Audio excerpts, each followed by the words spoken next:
Setting you up on court today. I'll be helping you play the greatest sport on earth. Let's get started with the basic lessons. First off, we're talking about how to move around the court and how to hit the ball. Let's watch a demonstration, and then you can try it out for yourself. In this demo, you'll learn how to reposition on the court and how to hit the ball back to your opponent. Let's get into it.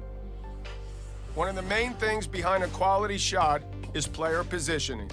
To get a better position, always try to move back behind the baseline and to the center of the court after your swing. That way, you're best placed for the next shot. Standing back and letting your opponent's shot bounce will increase your chances of hitting the ball back at the optimal waist height. Use the move input to move around the court and reposition in the center of the court behind the baseline after each shot. It's a pretty common mistake to stay in no man's land. No man's land is the area just inside the baseline up to the service line. Hitting the ball from here is hard. There's less time to react, and chances are that's where your opponent's shot will bounce to. A ball hit at your feet just before or after the bounce is always going to be tough to control. If you want to hit the ball after the bounce, it's best to stand farther back. Get close to the baseline and allow yourself some extra time to set your stance and get a comfortable shot from the waist. That'll get you some extra control and a more effective aim on your next shot. Now the player's back in an ideal position. Let's see how to deal with an incoming ball. Look, it's not rocket science. Press down on one of the shot inputs and release once the ball's getting close. That's how you do it. Playing with style. Okay, so quick recap.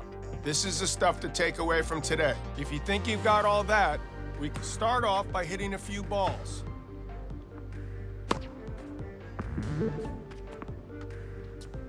Donc les amis, on va faire un peu les tutos de l'Académie. Si vous voulez comprendre ce que dit John McEnroe, je vous recommande vraiment de mettre les sous-titres. À moins que vous parliez anglais. Forcément, ça sera simple. After each shot, return to the center of the court behind the baseline to get ready for your next shot.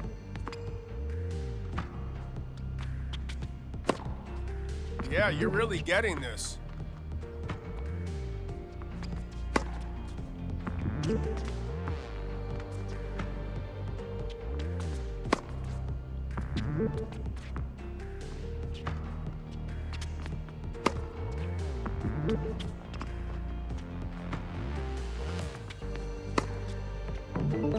Great work. Moving back to the center and staying out of no man's land are pretty vital, so keep that up.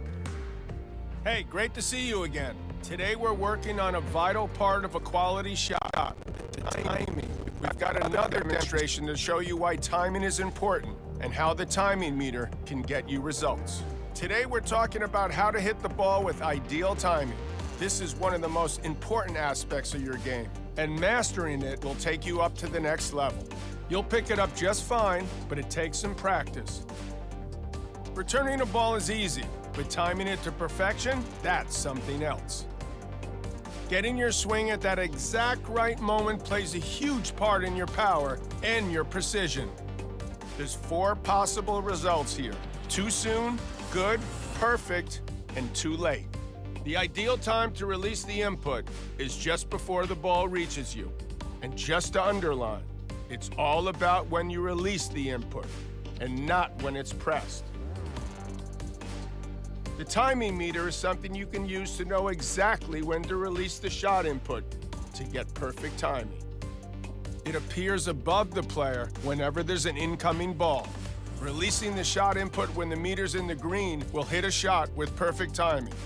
Let's watch this player hit a few more balls. As you can see, hitting it with perfect timing gets you optimum precision and optimum power. Less than perfect timing? Not so much. The shot's quality will be lower and could give your opponent an opening. Release the shot input way before the ball gets to you or when it's gotten too close. Then the timing will be too soon or too late. Those shots are more likely to land into the net or head out of bounds. Okay, so here's a quick recap on what we've learned here. You think you got that? If not, let's have a warm-up. Hit a few balls, then we can focus on timing.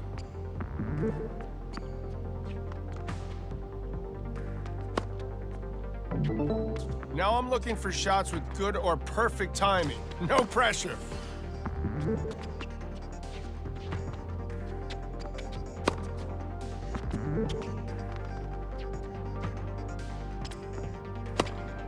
Faut vraiment être en fait dans le vert pour que notre coup soit réalisé au mieux. Ah là, je suis trop tard. Try to release the shot input when the timing meter reaches the end. Ah, c'est pas forcément évident. Hein. You're making great progress.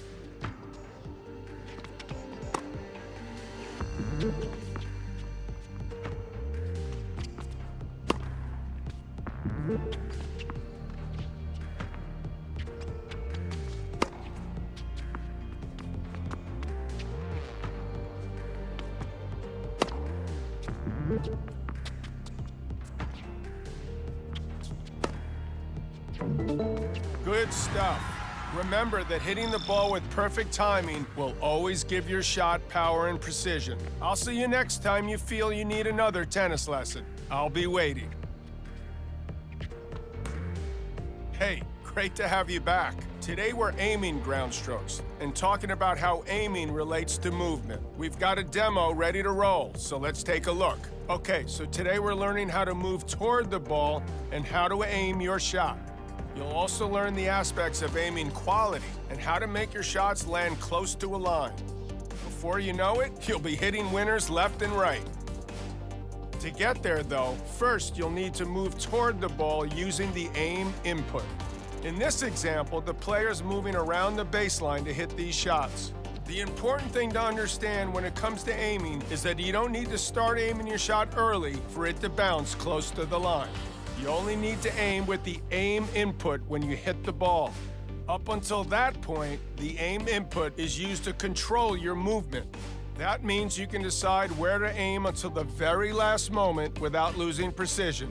You can watch what your opponent is doing and decide where to aim right up to the moment you hit the ball.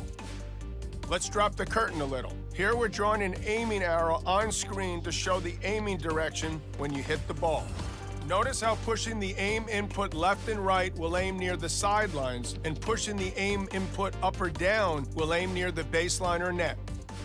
So that's the direction of your shot covered. Let's move on to aim quality and how to make shots land as close to the line as possible. Pay close attention where this player is aiming.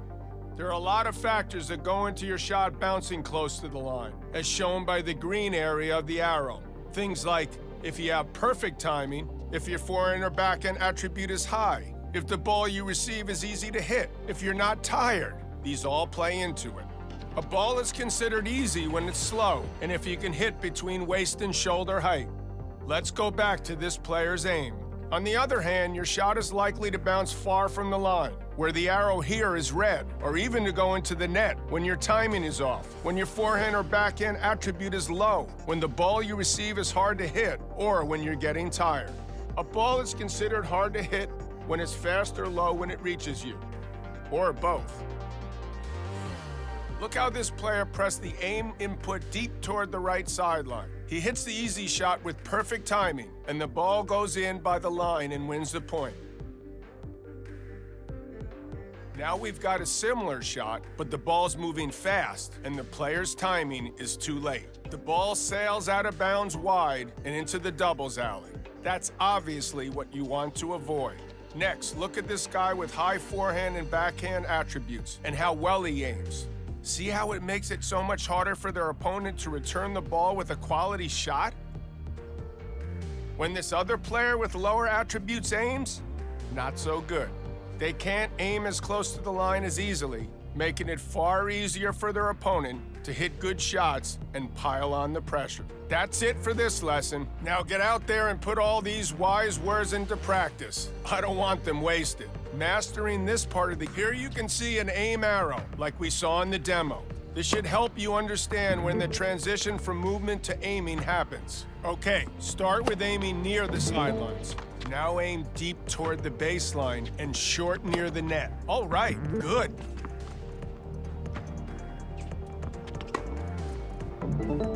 Now it's time to combine aiming techniques, so aim for the corners of the court.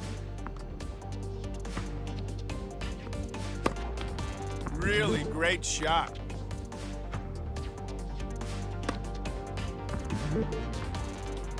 J'appuie sur le petit X là, toucher juste derrière le filet. Voilà, So parfait. far, so good. But we're gonna do one more round without the aim arrow and see how you manage.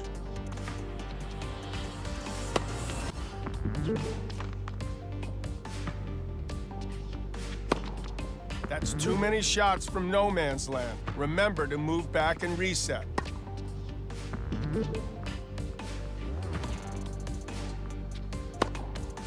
Great, nice aim.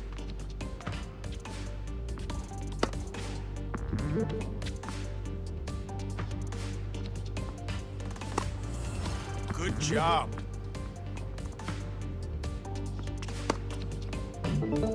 That was great. Perfect. Don't forget that aiming quality is determined by many different things. So if you ever need a refresher, you can always come back and run lessons. Remember the feeling.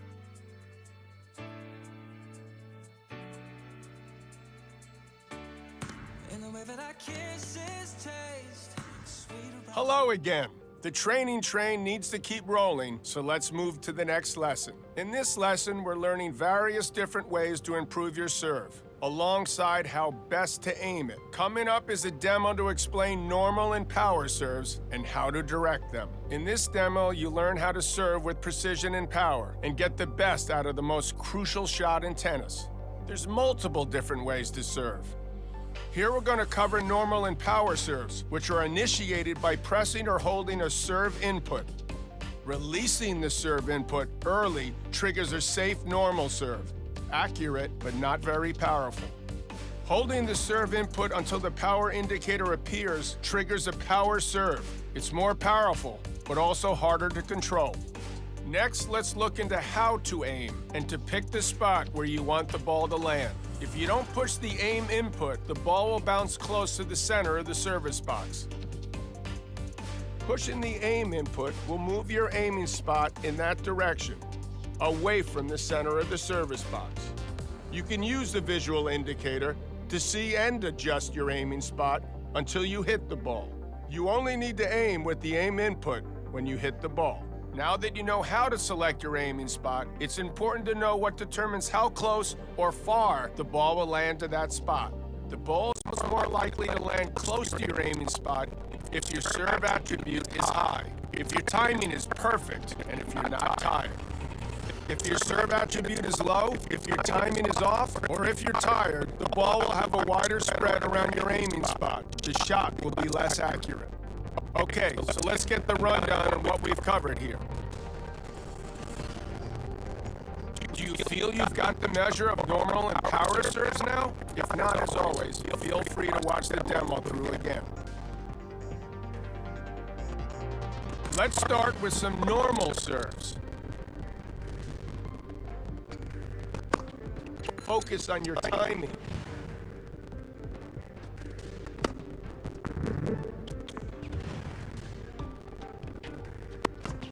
Be sure to release the serve input quickly and do not hold it.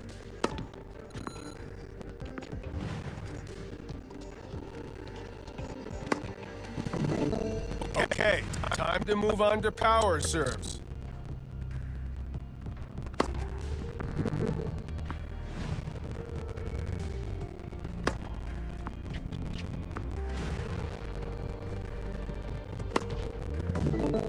Go ahead and continue with power serves, but I'm also going to need you to nail good or perfect Timing bon ou timing. parfait, ça va être chaud.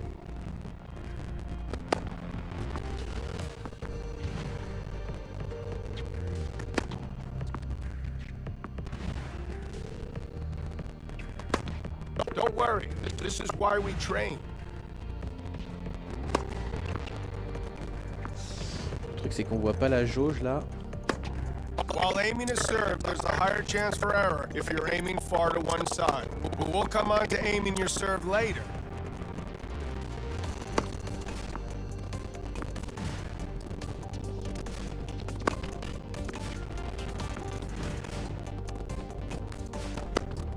Keep it in between the lines.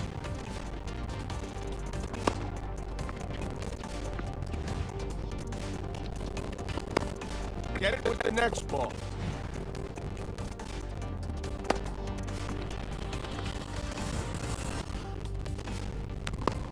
Keep at it.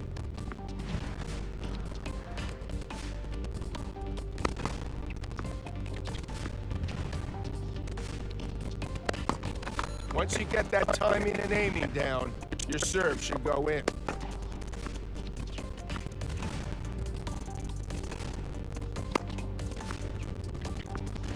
Initier un service puissant en maintenant A, puis relâcher le bouton une fois que le joueur remarque sa frappe. Ah, d'accord, ok. Is higher when you aim far to one side. Try again. Ah, génial, ah ouais, ok. Donc là, c'est vraiment plus puissant. Bon, là, je l'ai foiré.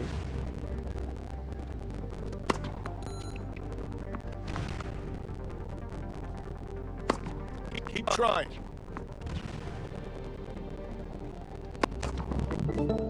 Now hit a normal or power serve into the highlighted area. Ah ouais, il est chaud là.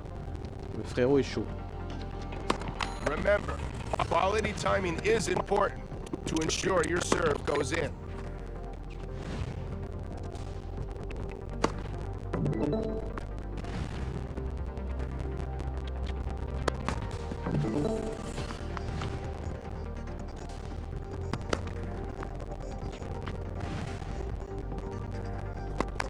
Don't forget that quality timing is critical when aiming serves down the tee or out wide. Yeah, you're killing it out there. Ok, c'est vraiment pas mal, ça demande peaufinement.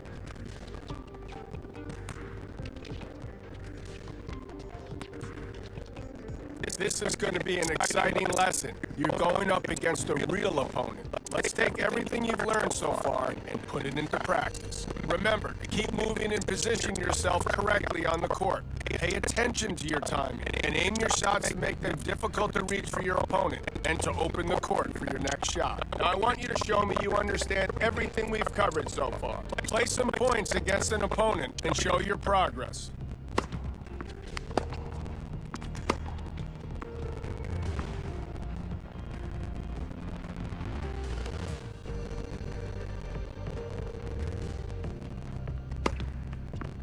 Complètement foiré mon truc.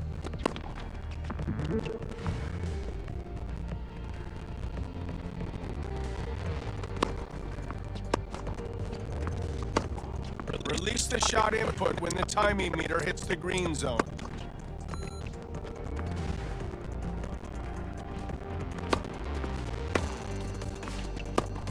You're making great progress.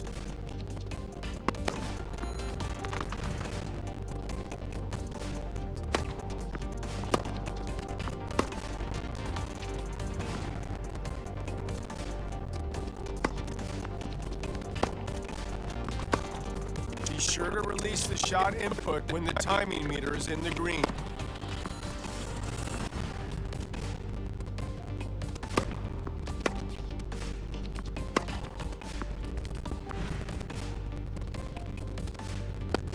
Remember, while aiming a serve, there's a higher chance for error when you're aiming far to one side.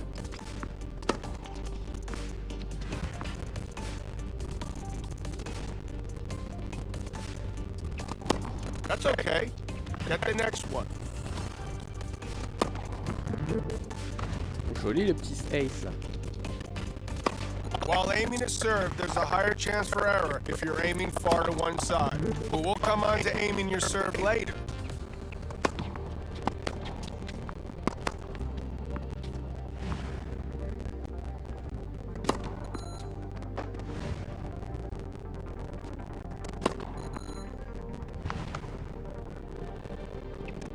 The chance for error is higher when you aim far to one side. Try again.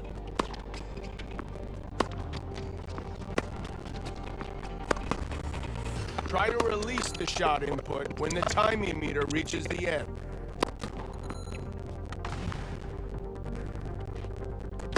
Remember, while aiming is served, there's a higher chance for error when you're aiming far to one side.